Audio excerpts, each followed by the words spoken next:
किसान साथियों, बजट 2022 की लेटेस्ट और बड़ी खबरें। वित्त मंत्री के पिटारे से किसानों के लिए निकली 10 बड़ी घोषणाएं।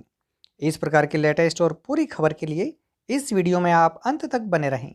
वित्त मंत्री सीतारमण, फाइनेंस मिनिस्टर निर्मला सीतारमण ने मंगलवार को बजट में किसानों के लिए बड़ी घोषणाएं की है।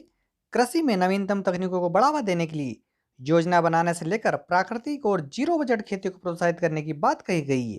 वित्त मंत्री ने कहा कि सरकार साल 2022-23 में किसानों के गेहूं और चावल के न्यूनतम समर्थन मूल्य एमएसपी पर खरीदी के लिए 2.37 लाख करोड़ रुपए खर्च करेगी। हालांकि वित्त मंत्री ने बजट 2022 में एमएसपी की गारंटी देने के संबंध में कुछ नहीं कहा है। किसान संगठन लंबे समय से एमएसपी की कानूनी दर्जा देने की मांग कर रहे हैं। इसके साथ ही प्रधानमंत्री किसान सम्मान योजना पीएम किसान योजना की राशि में कोई परिवर्तन नहीं किया गया है।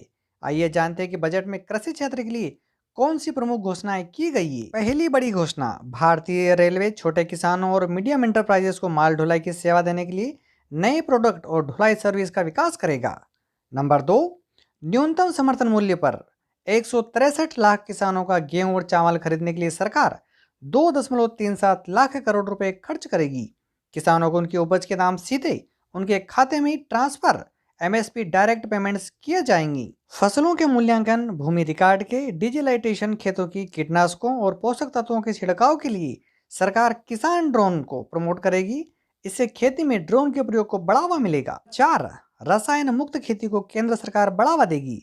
जैविक खेती, नेचुरल फार्मिंग को प्रोत्साहित करने के लिए देश भर में पीपीपी मॉडल बनाया जाएगा।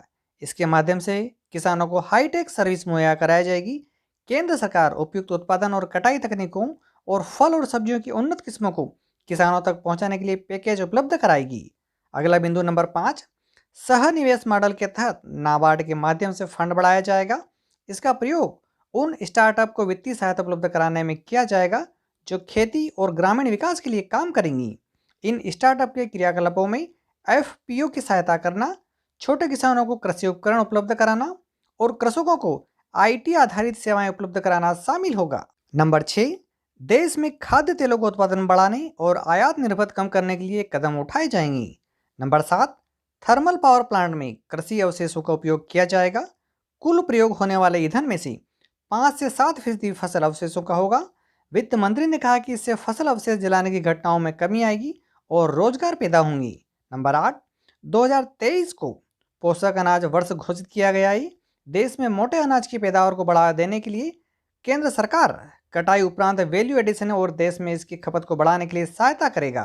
साथ ही सरकार मोटे अनाजों से बनी वस्तुओं की राष्ट्रीय और अंतर्राष्ट्रीय स्तर पर ब्रांडिंग भी करेगी। नंबर 9, केंद्र सरकार राज्य सरकारों को अपने कृषि विश्वविद्यालयों के पाठ्यक्रम में बदलाव करने के लिए प्रोत्साहित करेगी ताकि जीरो बजट और जैविक खेती, आधुनिक कृषि और मूल्य संवर्धन तथा कृषि प्रबंधन को बढ़ावा मिल सके। नंबर 10 और आखिरी, कृषि वानिकी और निजी वानिकी को बढ़ावा देने के लिए सरकार योजनाएं बनाएगी और जरूरी होने पर शासकीय बदलाव भी करेगी। वित्त मंत्री ने कहा कि कृषि वानिकी अपनाने के लिए अनुसूचित जाति और जनजाति के किसानों को आर्थिक सहायता भी दी जाएगी। दोस्तों, वीडियो के इस टॉपिक पर अपने विचार व्यक्त करना ना भूलें। जाते जाते इस वीडियो को लाइक कीजिए और इस चैनल को सब्सक्राइब कीजिए व पास वाली बेल पर प्रेस कीजिए, जिससे जब भी वीडियो अपलोड किया जाएगा सबसे पहले आपको प्राप्त होगा। इस चैनल के अगर अदर वीडियो देखना चाहते हैं तो वो भी आपके सामने चल रहे हैं, उनको देखिए और अधिक से अधिक शेयर कीजिए। Thank you.